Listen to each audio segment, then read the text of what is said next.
हाय students, welcome back. Semester 1 के English major के class में क्लास 6 में आपका फिर से मैं स्वागत करता हूं। Welcome again. Today we are going to have a wonderful short notes on the types of poetry and the term for today is elegy.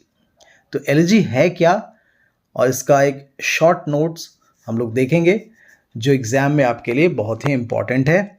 चलिए शुरू करते हैं और समझते हैं इसे। आप बहुत ध्यान से शुरू से लास्ट तक देखेंगे। एक बात और डियर व्यूअर्स, आप लोग वीडियोस तो देखते हैं लेकिन सब्सक्राइब नहीं करते हैं। मैंने देखा है कि जो लोग हैं जो सब्सक्राइब जिन्होंने नहीं किया है वो वीडियोस देखते हैं सिर्फ। अगर आप सब्सक्राइब कर लोगे तो it will give me more motivation to teach you people. I hope कि अगली बार से जब आप वीडियोस को देखोगे तो आप सब्सक्राइब ज़रूर करो। चलिए शुरू करते हैं। एलिजी क्या है? It is a form of poetry that laments the loss. Lament the loss का मतलब होता है जैसे किसी के मौत पर या किसी चीज़ के खो जाने पर जो उदासी आती है, पछतावा होता है, वो इस पोइट्री में शो की जाती है, दिखाई जाती है। और ये कुछ भी हो सकती है चीज़ें, लाइक समवन और समथिंग। कोई आदमी भी हो सकता है या किसी चीज़ को खो जाने पर जो लिखी जाने वाली चीज़ें हैं पोइट्री में, उसे एलिजी कहते हैं हम लोग। ये रिफ्लेक्ट करती है कौन कौन सी थीम्स इसमें होती हैं। इसमें थीम्स ऑफ डेथ है यानी मृत्यु के ऊपर, मॉर्निंग यानी दुख, शोक दिखाना, सौरो भी दुख ही कहलाता है। ट्रेडिशनली जो एलिजीज होते हैं वो एक्सप्रेस करते हैं deep emotional responses of loss. बहुत ही गहरे तौर पे जो इमोशनल फीलिंग्स हैं लॉस के, उसको दिखाया जाता है इसकी मदद से। इसमें किसी की पर्सनल ग्रीफ भी हो सकती है। ग्रीफ मतलब दुखी होता है। दुख के बहुत सारे वर्ड्स आपको मिलेंगे, लाइक ग्रीफ, मॉर्निंग, सॉरो। ठीक है। ब्रॉडर पर्सपेक्टिव में ये रिफ्लेक्ट करता है मॉर्टैलिटी के ऊपर, यानी ये मनुष्य जो है या फिर जो भी इस दुनिया में है सब मॉर्टल है, नश्वर है, सबको एक दिन खत्म हो जाना है। So mortality is the main theme of this particular kind of poetry. ठीक है। दूसरा है पैसेज ऑफ टाइम, समय का बीतना। समय तो बीतता ही रहता है, तो इसके ऊपर भी लिखा जाता है इसको। फ्लीटिंग नेचर ऑफ लाइफ, और इस लाइफ का गुजरना, ये जीवन जो है एक ना एक दिन खत्म हो जाएगी। तो इन सारे थीम्स पे लिखा जाता है एलिजीज को। ठीक है। ये कंसोलेशन भी देती है। कंसोलेशन मतलब एक सांत्वना, एक भरोसा, एक आशा। और इसमें एक एक्सप्रेस किया जाता है होप को इमॉर्टैलिटी के ऊपर, कि जो चीज़ें हैं, यादें हैं, वो इमॉर्टल हो सकती हैं। रीयूनियन इन आफ्टर लाइफ, कि मौत के बाद जो दूसरी ज़िंदगी आएगी उसमें फिर से मुलाकात होगी, रीयूनियन होगा, फिर से सब कुछ मिलेगा। ये सारी चीज़ें ये डील करती है। ठीक है। तो ये एलिजी का एक मेन थीम है। दूसरे पोएटिक फॉर्म्स की तरह एलिजीज जो होती हैं वो कोई सब्जेक्ट मैटर को लेकर तो ज़रूर चलती है, लेकिन इसका कोई फिक्स्ड स्ट्रक्चर नहीं होता है। यानी कोई बनावट इसकी नहीं है, कोई स्ट्रक्चर नहीं है, या किसी राइम स्कीम में नहीं लिखी जाती है इसको, इस कविता को नहीं लिखी जाती। ठीक है। और टिपिकली ये मेलंकलिक टोन का होता है। मेलंकलिक मतलब निराशा। ठीक है, उदासी। तो ये उदासी वाला टोन इसमें देखने को मिलेगा। ठीक है। और बहुत गंभीर बातों पे, सोलमन का मतलब होता है गंभीर, और रिफ्लेक्टिव स्टाइल होता है, यानी ये अपने आप शो करने लगता है, रिफ्लेक्ट होने लगेगा कि इसमें मेलंकली है, दुख है, तकलीफ है, ये दिखने लगता है। ठीक है। इसको 3 स्टेजेस में लिखे जाते हैं। ऐसी कविताओं को 3 स्टेज में लिखा जाता है। पहला है मॉर्निंग द लॉस, यानी जब कोई नुकसान हो जाता है, किसी की मौत हो जाती है तो उस पर रोना, उसकी तारीफ में, उसके बाद उसके गुणों को लेकर लिखा जाना, और जो मर जाता है उसकी तारीफ में, और finally finding solas and resolution, और बाद में कैसे शांति मिलेगी और उसका रेजोल्यूशन कैसे होगा, उसको कैसे मोक्ष की प्राप्ति होगी, ये सारी चीज़ें इसमें दिखाई जाती है। तो 3 स्टेजेस इसके होते हैं। ठीक है। इसके बहुत सारे फीचर्स हैं, डिस्टिंक्ट फीचर्स हैं। तो डिस्टिंक्ट फीचर्स हम लोग आगे पढ़ते हैं। इसका टोन, स्ट्रक्चर और पर्पस क्या है, ये सब हम लोग आगे वाली स्लाइड में देखेंगे।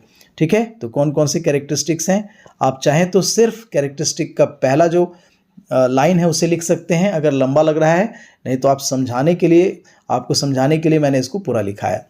तो theme of loss and morning, इसमें जो थीम होता है लॉस और मॉर्निंग दोनों होता है। लॉस मतलब नुकसान या मॉर्निंग मतलब दुख तकलीफ को बताते हुए रोना, ठीक है। तो इसका ये सेंट्रल फोकस होता है, ठीक है। और एलेजी जो है एक्सप्रेस करता है ग्रीफ और सौरो को, दुख या तकलीफ को दिखाता है, ठीक है।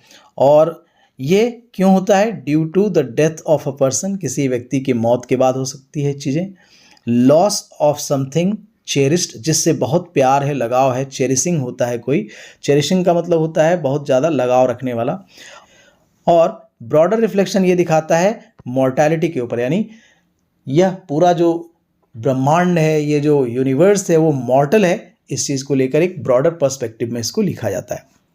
दूसरा जो इसका फीचर है वो है रिफ्लेक्टिव एंड मेलंकलिक टोन।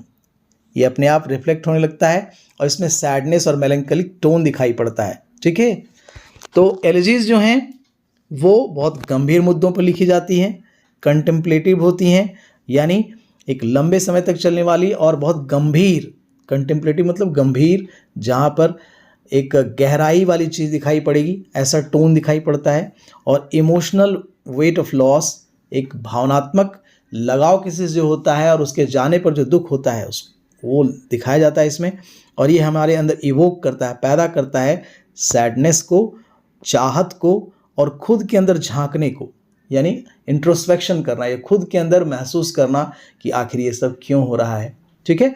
तो ये दूसरा फीचर है इसका। तीसरा है प्रेज एंड एडमिरेशन, इसमें तारीफ की जाती है, ठीक है। किसके बारे में?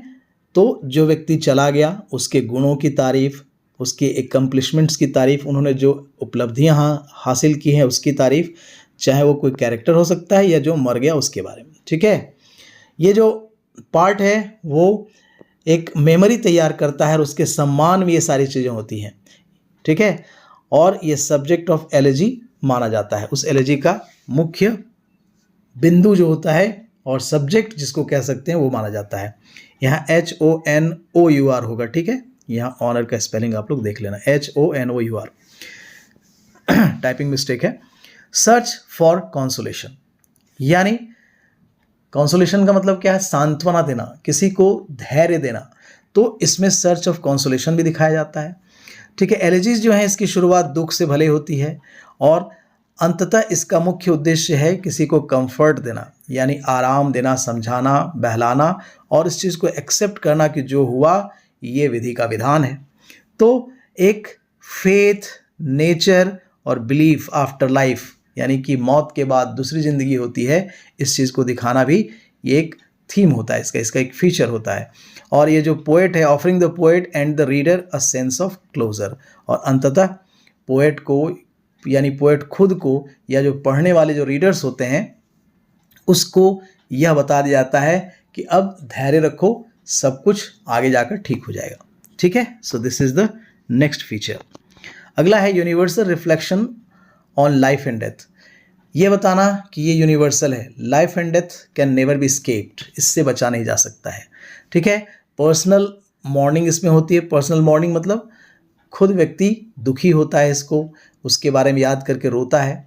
और एक एग्जिस्टेंशियल थीम दिखाता है जो सर्व जगह, यानी सर्वव्याप्त जिसको कहते हैं, यूनिवर्सल कहते हैं, जैसे इनएविटेबिलिटी ऑफ डेथ, यानी मौत की एक अवश्यं भावी होना, यानी कि ये अवश्य ही आएगा, यानी मृत्यु का आना तय है, उसे इनएविटेबल कहते हैं, इसको नकारा नहीं जा सकता है, ठीक है। द नेचर ऑफ ग्रीफ, कि जो दुख है उसका नेचर क्या होता है, plus transient quality of human life, इस मनुष्य के साथ क्या होना है, अंततः इस मॉर्टल बॉडी को जाना है, उसको ट्रांजिएंट कहते हैं।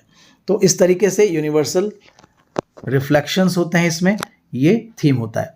इसका स्ट्रक्चर जो है वो फ्लेक्सिबल होता है, इसमें कोई, जैसे सोनेट्स में 14 लाइन्स होती हैं, हैकूज की अलग एक स्टैंजा होती है, ये कोई भी ऐसा स्ट्रिक्ट राइम और मीटर फॉलो नहीं करता है, ठीक है। ऐसी कविता ये होती है।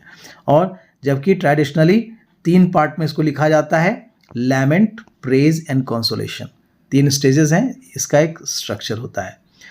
तो इस तरीके से इनके ये फीचर्स हैं और एक पावरफुल और वर्सटाइल पोइटिक फॉर्म को बनाने के लिए इन सारे जो फीचर्स हैं उनका होना बहुत ज़रूरी है और इसमें सॉरो और लॉस को दिखाना बहुत ज़रूरी होता है।